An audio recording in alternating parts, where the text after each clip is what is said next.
We just want to welcome you here. Thank you for showing up for the fourth time that we have done this. And just for a little bit of background for those of you that may not know how this kind of started. Back about 5 years ago, my wife and I were doing a program for teens called Life Hurts, God Heals.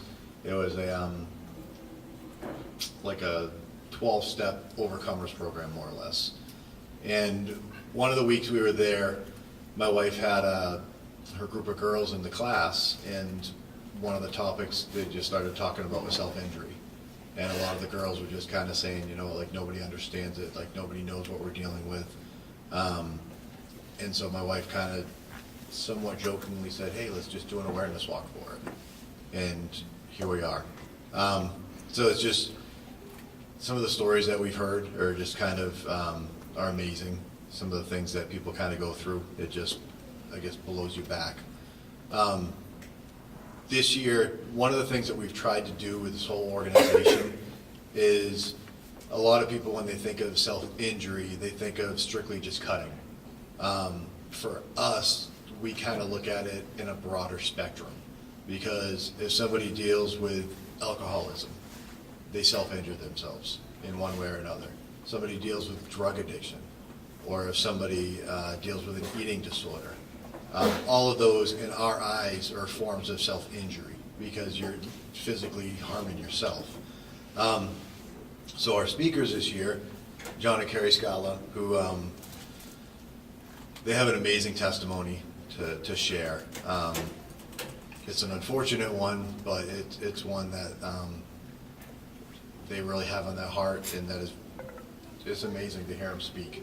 So I just want to give the podium to them, and we can take this off. There we go. And whoever wants to kind of, oh, they have it clipped.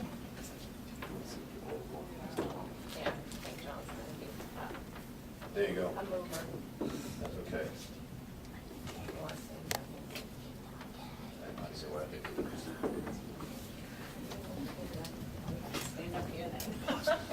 Thank you first, Christina and Tony, for inviting us, asking us to be here today. When Tony approached me a couple months ago, it seems, it was just an absolute yes from my part, and I told him I just need to speak with Carrie and make sure she was comfortable. It's something fresh for us. It's not quite been 4 months since Ashley's passing, but we really feel in our hearts to want to share with people about her. And so again, thank you, Tony and Christina, for inviting us, and thank you everyone for coming. Today, hopefully, what you will see is the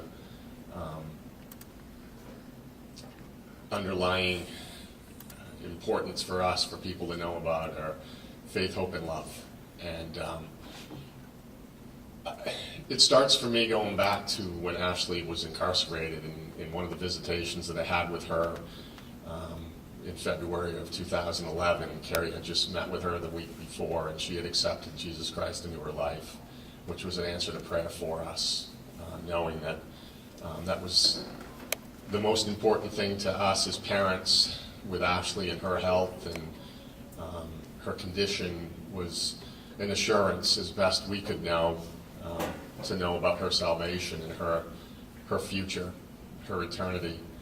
And we were blessed through much prayer that God provided and allowed us to know that she made that step, which at the time in February of 2011, Ashley weighed 69 pounds. And we didn't know the number of her days left at that time. And so I visited with her the week after Carrie had met, and what stands out in my head was, as I was meeting with her and knowing she was new in the Lord and knowing the power of testimony, she never could see, unfortunately, the strength that she had in the sense of being able to help others, and in understanding that one day with the Lord she could do that. And so I just remember, I can remember sitting next to her as I was visiting with her, and just looking in her eyes and saying, you know, and trying to share that with her, that, you know, she was looking so down on herself. You know, she was an honor roll student, graduated at the top, you know, 2 or 3% of her class, went on to medical school at Boston University, and had all these high expectations and hope for herself and her life, that just being overwhelmed with so much inside that others just didn't understand and see, she just didn't feel worthy. And I just remember trying to share with her that, you know, all these things you've been through, hon, from sexual assault and bullying and eating disorder and alcohol, drug abuse, and you name it. I mean, she'd been through it. That she was going to be someone very powerful for God to use. And I remember saying to her, as she just looked so weak and so frail, that, you know, and I really feel if you can't do it, then I need to do it for you. And so for me, that's what today is. And that's what the future is. I don't know what God's plan is, but, you know, when we found out about this on November 7th, some of the first words out of my mouth, out of my mind, out of my heart were, I'm available, God, use me. And so that's setting it up for why we're here. I'd like to start by just kind of sharing something about my daughter, about our daughter, and a life that I don't feel was a waste, and a life that in these past almost 4 months we've been touched by so many people that she touched. And that's been the blessing that God's given us, is that, you know, to know that through the treatment program she had attended, there's so many lives that she touched. And the crazy thing about it as a parent is just knowing what turmoil she went through, and to think that she was able to help others when she couldn't help herself so often is a difficult thing to understand. But I've come to approach it in a different way and think, you know what, she was in and out of treatment facilities, some of them multiple times, maybe because there were people there each time that needed to be touched by her and her encouragement, because she did. That's the thing that we found since, is that so many have reached out to us and just said how encouraging she was for them in their healing process. So go back to the beginning for Ashley, and Carrie and I were 18, 17-year-old boyfriend, girlfriend, and in a much different time in our life, stage in our life, and Ashley was conceived, and it was a very difficult thing, because we both had, I'll speak for myself, I had very materialistic goals for life and objectives in my mind, and was in college, Carrie was in college, and, you know, all these things were just all of a sudden going to change. And one of the difficult things for me, and I shared this with Ashley, that was the amazing thing too, was in prison we really had some incredible conversations, she and her mom, and Ashley and I shared that, you know, abortion was never an option. It was never an option. You know, I'd grown up always feeling like, you know what, I'm against it, can't see it ever happening, you know, being the right thing. But when you're faced with it, it did at least pass through my head, but never was an option. And it was never an option for Carrie. And she found out about nearly 3 months, probably 4 months, that she was pregnant. And I don't condemn those that may have experienced that in their lives, because everybody's situation's differently. But I'm just stating from our own perspective, that was where we were at. And what ultimately, from my perspective, again, mind you, I'm at the time 19, just turned 20, I think, and very immature, and still pretty much immature, but especially back then.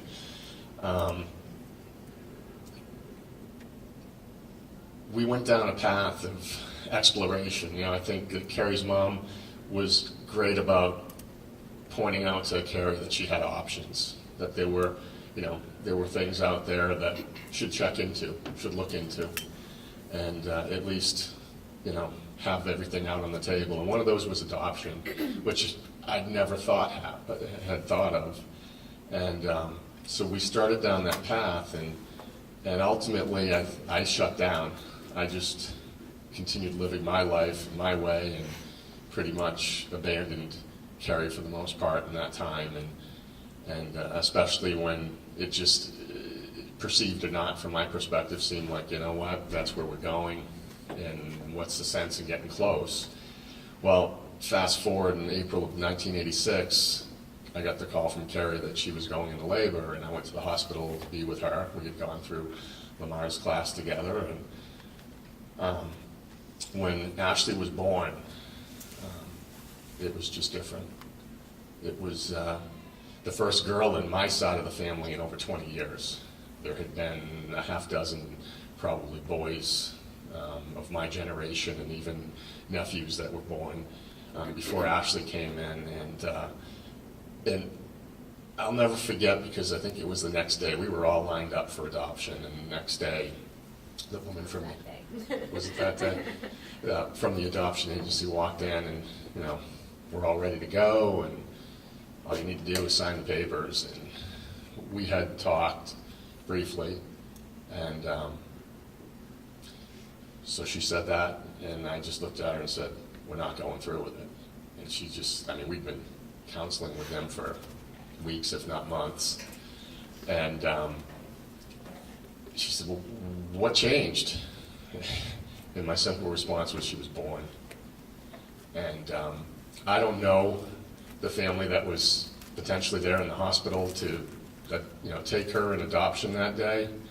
I can't say that I had enough heart at that time to hurt for them and what maybe we had done to them. But to this day, I wouldn't change a thing, even knowing what we went through for 27 years, not all 27 years, but in a good number of those years. So that was the beginning. And I just can picture a young child that was just, we've got so many pictures of her in her early days, because Carrie, as a loving mom, was always taking pictures of Ashley, and this was back before digitals. I can only imagine if there were digital capabilities back at that time, how many thousands of pictures we'd have. But you just see a love a mother and father had for their child. And at that time, I think the biggest thing that I took on as responsibility was, I'm going to support this young life, because we still were going through our own difficulties as a couple. And to move it forward, Ashley's brother Dom was born 7 years into her life, almost to the day, and that was tough for her, because she was a pretty spoiled only child at the time.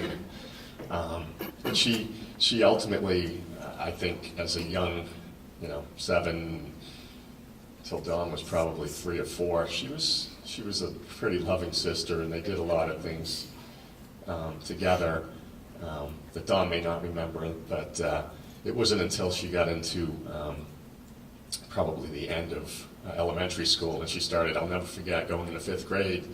She was at the bus stop, and it was the first day of school, and I was waiting at the bus stop, and we pulled up, and I leaned over, because it would normally be a goodbye kiss in the morning, and she's just like, okay, Dad, and she was just leaning further. The more I'd reach towards her, the more she'd lean away from me, and that's when I realized, okay, my daughter's growing up, and she's, becoming her own person. And so that was in 5th grade over at East Rochester. But Ashley went on, she was always involved. She was into sports. She played softball as a young child. She played soccer, gymnastics. She was a great gymnast, and very athletic. I'll never forget. My dad wanted her to play hockey, and I'm like, no, she's a tomboy. Then she can't play hockey. And I didn't realize that since I was a kid, it was a thing that a lot of girls, and she, I think, would have been a great hockey player. She had a toughness to her, but she had great friends, and friends from all kinds of families, all kinds of backgrounds that were just good parents and healthy relationships during those years. And what changed it all?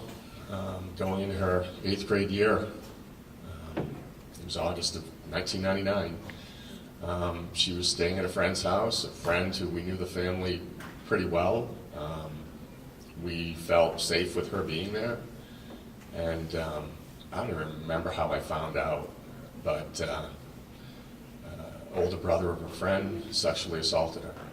And I don't even know what that played as a part for her. But what came out of that was 3 years of bullying that just devastated her. And we witnessed firsthand so much of it. It was so hurtful to see your child, the one that stands out in my head. We're at the track next door here, and our daughter's standing 2 feet in front of us. We're side by side like this, and over by that speaker, there's 4 or 5 girls just yelling out all these things, you fat pig, words I don't even want to repeat. And I remember, thinking they're probably 15. I just want to go over and punch every one of them, but how can I, And these are the things she endured for a solid 3 years. And it wasn't until around December of '01 that one of her friends brought to Carrie's attention that she felt that Ashley had an eating disorder. And we confronted her on it, and she, to my recollection, admitted to. And so at that point, would have been early 2002, we got her involved with the center in Dover that was part of the Bedford operation for the Center for Eating Disorders. And she met with numerous people, and never forget, them saying she needs to be admitted, and just couldn't get insurance to listen, it seemed. And one thing that happened in May of '02, she tried to harm herself. She took an overdose of pills, which ultimately, I remember Carrie and I at the hospital, and friends from church and leaders from the church had come in and been with us during that time and prayed with us. And we were approached by the doctors late that evening saying, it's your choice. Here's our, at the time, what would that be, 15-year-old, 16-year-old daughter. On our authority to have her admitted or not admitted into a psychiatric, in essence, unit. And it was the toughest decision at that time I can ever remember facing. Probably going back to the whole the whole decision to keep her. And we agreed that she needed to be, institutionalized, I guess you'll call it, for that week or whatever that they could do. And we actually ultimately, in turn, looked at it as it was an answer to the need that she had and the prayers that people had for her at that time. So that was kind of the beginning for her of that was at Hampstead Hospital at the time. They had was it an eating disorder unit? They had a psychiatric, but then they quickly, after 3 or 4 days, transferred her to the eating disorder and residential program, which is really what she needed. So that was the first for her, and things that followed were Mercy Hospital up in Portland, Maine. Came a little while. She actually did a few times at Hampstead through high school, and then Mercy Hospital after high school. And the difficult thing was that she wasn't into the drug and alcohol scene while in high school so much. It was, I think, pretty much Project Graduation that turned into a beginning of a bad turn in her life, and that was, I think, where she really got exposed to drugs. And It's supposed to be a safe, yeah. drug, alcohol-free program. She ended up getting heavily involved into drugs and ultimately, also alcohol, and just trying to medicate the hurts that were inside. And she lived in she always had difficulties with relationships, and in those relationships being, a boyfriend type relationship. I'm not blaming the boys. She just had so many insecurities, which, came from, I think, a lot of that speech that came out of the bullying. She had very little self-confidence, and maybe something she got from me too is that I'm a pretty insecure person, so that made it difficult for her in relationships. And she also was hurt because she lost a lot of friends during the beginning of the bullying and the whole assault. It was just like her friends turned on her, and it was just that was a hard thing for us as parents to see, these friendships just fall apart. So she ended up domestic violence. She had her jaw broken in 2006, and that was a very difficult thing for us. It disclosed for us, though, the drug life that she was living, and because she was very open with us, and we tried to get her to realize that was just not a path to take, that ultimately, the end would come with it, whether it be, getting in trouble with the law, or, something physically to the point of dying with what, she was doing for drugs. And it was in June of 2010 that the call came, that I picked up the phone, and I'll never forget it. It's, because I don't remember what the gentleman's name was, but he just identified himself as part of the New Hampshire Drug Enforcement Agency, and that he had my daughter, and that I needed to go. And that night, she was taken.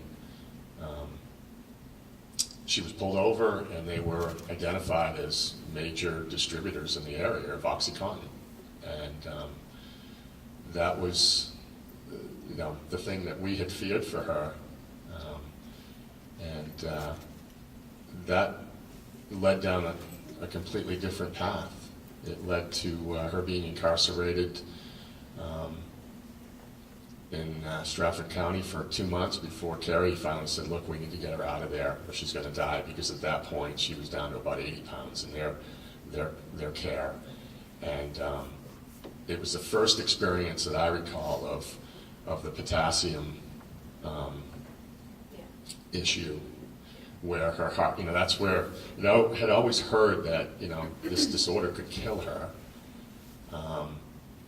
but it had never seemed this serious. And what had happened was, the potassium levels that... The purging. Just with the purging, your body loses a lot of the potassium. And if you have a potassium imbalance, you're more at risk of having a heart attack. So it's not uncommon for people with eating disorders to have this issue. And Ashley was severely binging, purging, and they don't, the jails don't know how to deal with it. I mean, they're there to treat other stuff, and it became apparent to us that, that she's not going to make it. They don't know how to treat her, and within, it took us a month to get her out. And once she got out, I think the next day we had her at Frisbee Memorial Hospital, and she was in the cardiac care unit for 5 days, just getting her potassium levels back up. So that was in 2010, and everything that's going on, she's now facing charges from federal drug charges at that, and it wasn't until January of 2011 she actually was admitted to Walden Behavioral Care down in Waltham, Mass, and that was an inpatient treatment facility that helped to stabilize, medically stabilize individuals with severe eating disorders. It was the first experience for me to really see, to actually see feeding tubes in these young individuals is just, it's hard to not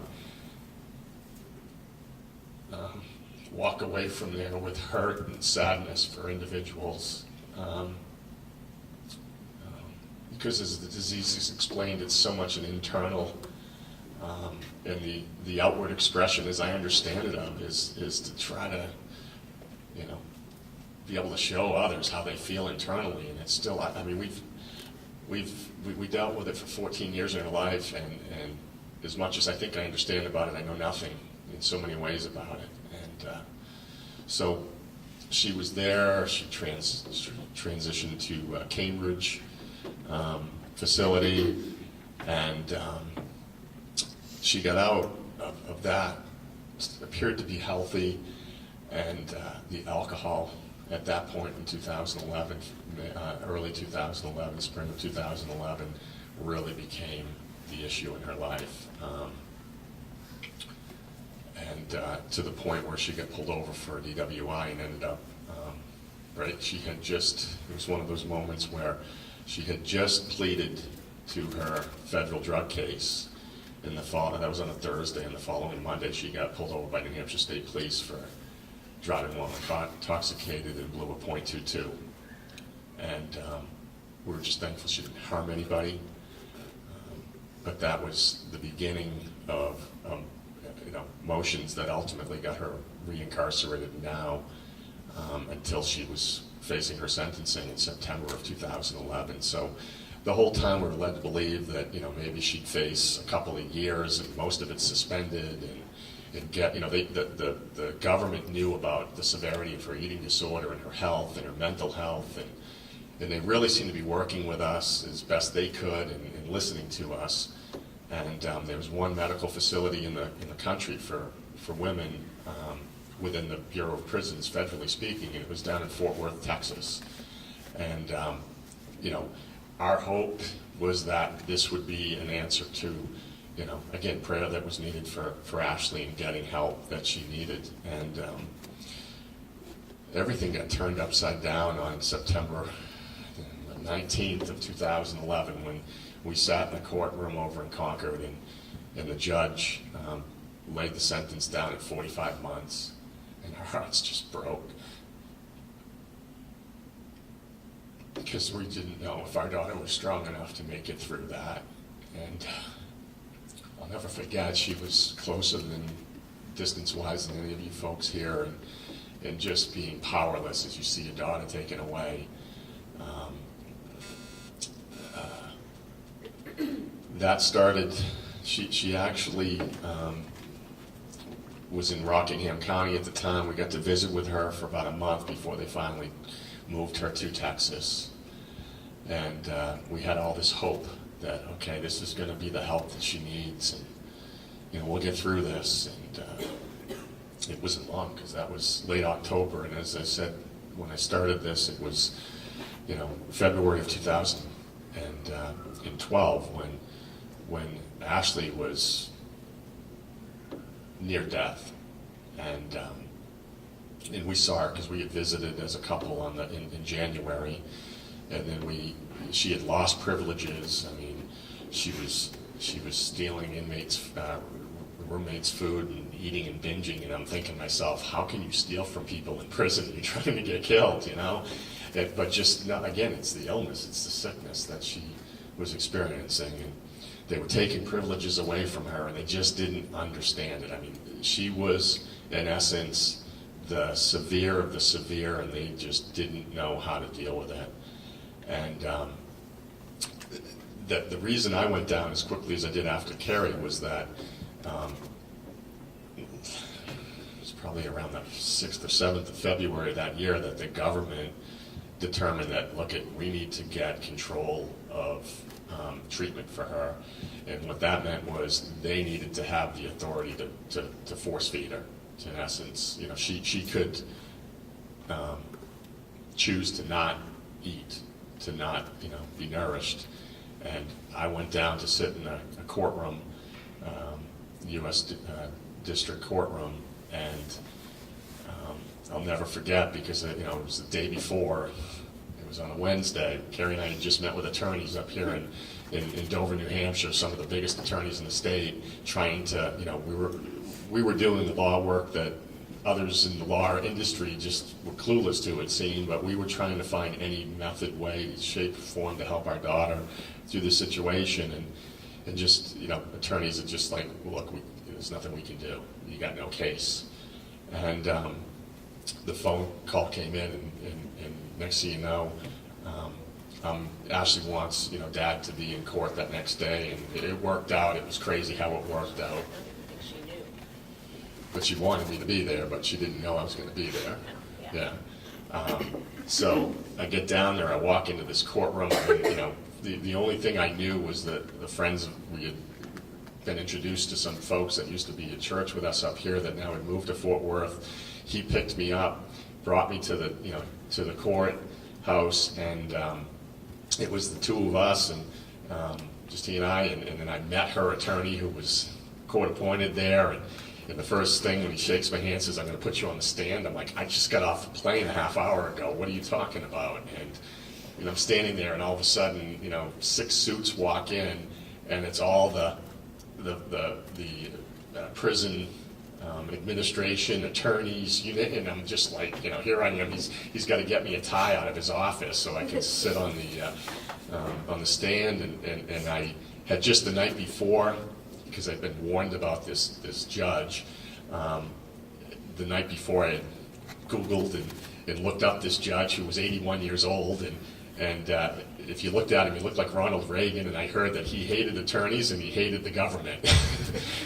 And I'm thinking, oh, great, so now I'm going to be sitting on a bench next to him, and I'll never forget, because, we went through this testimony, and you're just hearing, all these things about, what the Bureau was trying to do, the prisons were trying to do, and look, I'm looking at my daughter, and I'm thinking, you're killing her.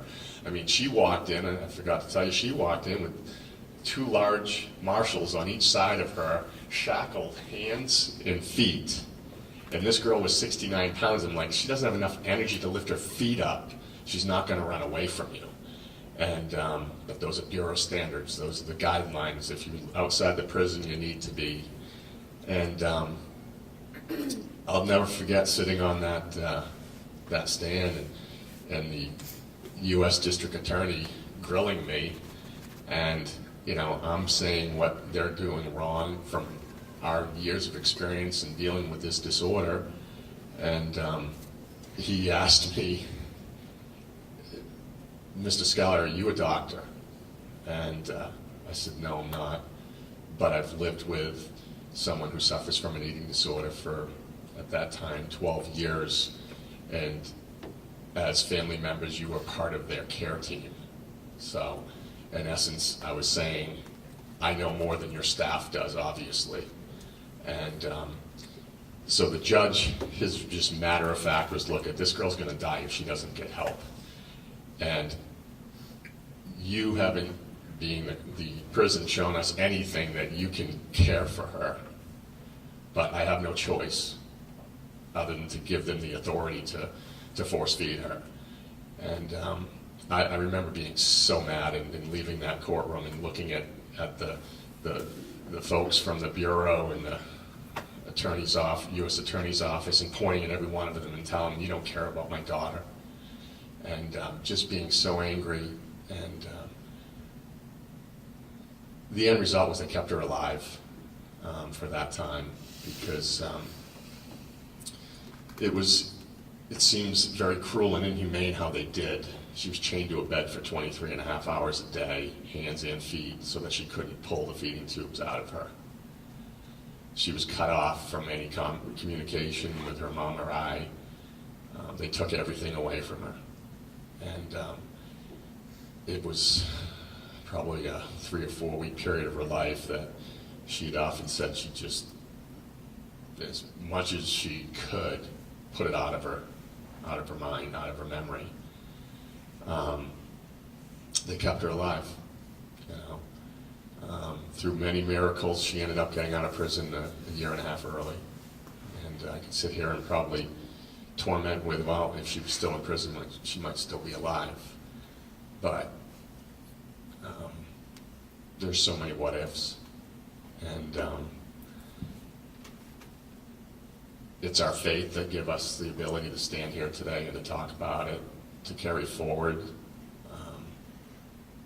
It's the hope that we have that she's finally at peace, that while there's by no means do we condone the taking of one's life, we came to understand the torment and the pain that she lived with. And we trust that God allowed her to finally be at peace, and that she'd suffered too much and enough. And I trust that if I didn't have this faith that I will one day see her again, I don't know how I would make it through a day.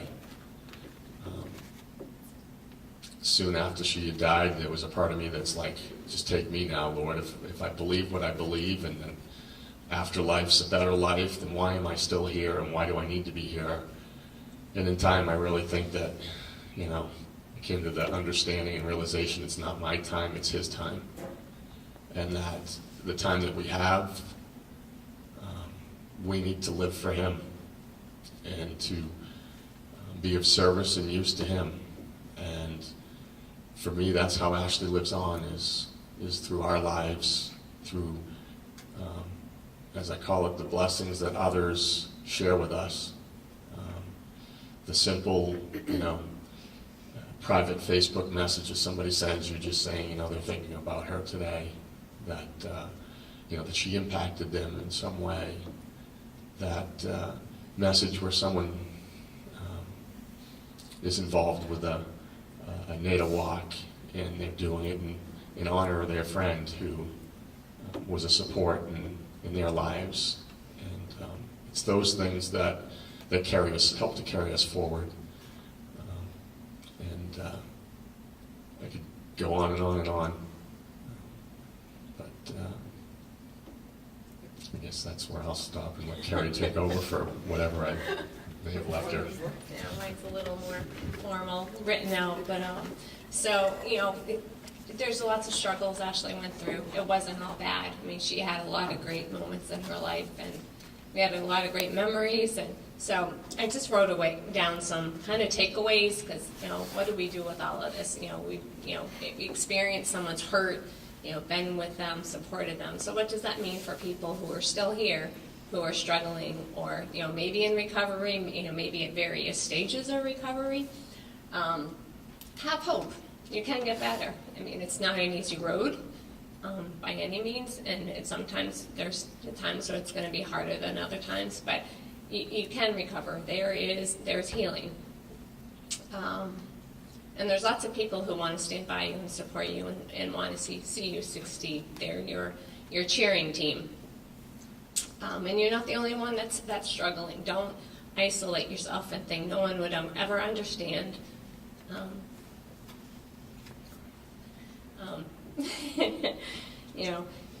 There are people. Satan just wants you to isolate yourself and say, I can't do this, or I can. And some people, on the other hand, say I can do it by myself. I don't need any help, and that's not true.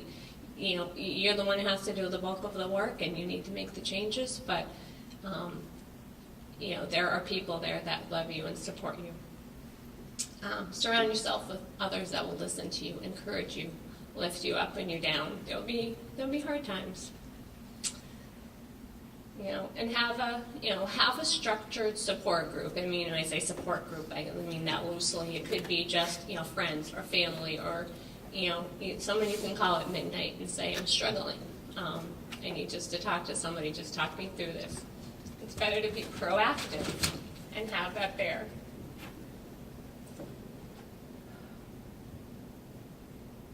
Love yourself for who you are, even with all your imperfections. God created you for a unique purpose. And one thing that broke my heart with Ashley,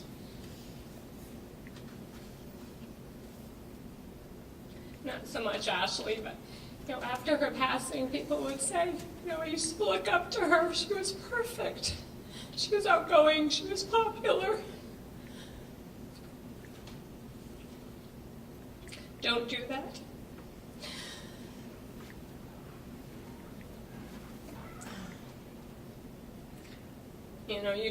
Everybody has their struggles. Nobody's perfect. And just accept yourself for who you are. And as John talked about, you might not see it, but you can have a positive impact on other people, even if you're going through the struggle. You might not see it. I mean, unfortunately, we didn't see a lot of the impact Ashley had until after she passed away. Seek help if you're not currently getting it. There's lots of professionals out there that can help. You know, sometimes family, you know, we're there to support you, but we might not be the most knowledgeable people to help you, and sometimes we're too close to those people. You know, I know with Ashley, sometimes there was a lot of headbutting and a lot of frustration. It probably, in some cases, was better for her to be talking to somebody other than us, because we just were with it day in and day out. Be honest, you know, face the underlying issues head on. I was talking to somebody recently, and they think they've been going to counseling, and there's things they're holding back. Why are you holding them back? There's not healing in holding back. You know, it might take a while for some of that stuff to come out. I know Ashley, for her, you know, kind of like what's the core of what you're struggling with, and I think she never really quite figured it out. And I don't know if it was just too hurtful, or if she just truly couldn't figure out what that was. If it was the bullying, the sexual assault, or if it was something else. Seek out your faith. Prayer, that's the power in prayer. You know, in our experience, though, God might not necessarily answer the prayer the way you would expect it to be answered. Kind of has a sense of humor in some ways, but you know, God's plan's bigger than our plan. You know, and we might not see kind of 10 years down the road what God has in store for us, and He's working all of that out.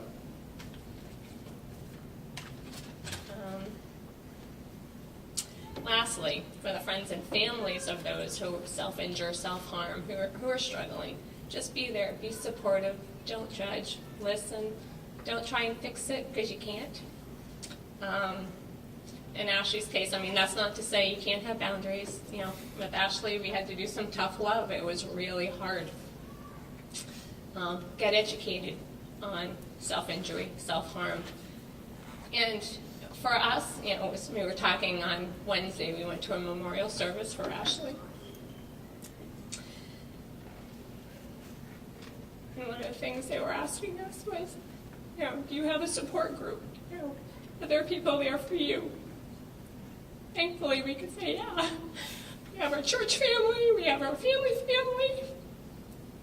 we have friends. So, if you need help, seek it. You know, and get that support for you too, because it's hard.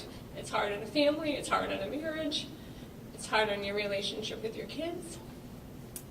So, and it's okay to not fully understand what your loved one was going through. You know, unless you've been through it, it's hard to understand. Why would somebody do this? And that's okay. You know, we aren't expected to have all the answers, to know everything. Just be there, support your family, your loved ones, and just love them unconditionally, which is sometimes hard to do, but it helps. And just everybody has a testimony, you know, but in order to have that testimony, you got to go through that test. So, anything else you want to add before we go walking? I would just end with, there's tears that we're shedding.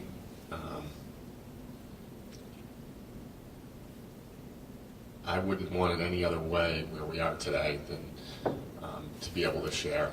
I mean, that's the most important thing for me moving forward is I don't ever want to forget. I don't believe I ever will, but it's just a part of me in my history, I'll say, in my life is to move forward, to move on. And I don't want a day to go by without thinking about my daughter, and that doesn't mean, you know, dwelling in the woulda, coulda, shouldas, or what ifs. I've said to folks, you know, if you see me in a store or in public, don't shy away. You know, don't feel like, oh, I can't go up and say something to him because I'm going to place hurt in him. That's the furthest from the truth, because remembering my daughter in tears of happiness and in tears of remembrance, I want and desire, and so don't ever, feel that, I can't speak with, at least me, I'll say, I can't speak for you, Carrie, but don't ever say I can't speak with him because I don't want to bring any hurt into his heart, because it's actually joy. It really is. I mean, we're moving forward. We have to move forward. We're a family of three. Our son Dominic's here, and it's difficult for each of us. It's difficult in different ways for each of us. We all have different needs and approach to getting through each day at a time. And just thank you for allowing us to share. And my hope, our hope, is that if there's any way that Ashley's life and her experiences can touch another individual, then that it's all worth it. Her life had meaning as much as she may have felt it didn't, and her spirit lives on, and we're thankful for that. So, thank you.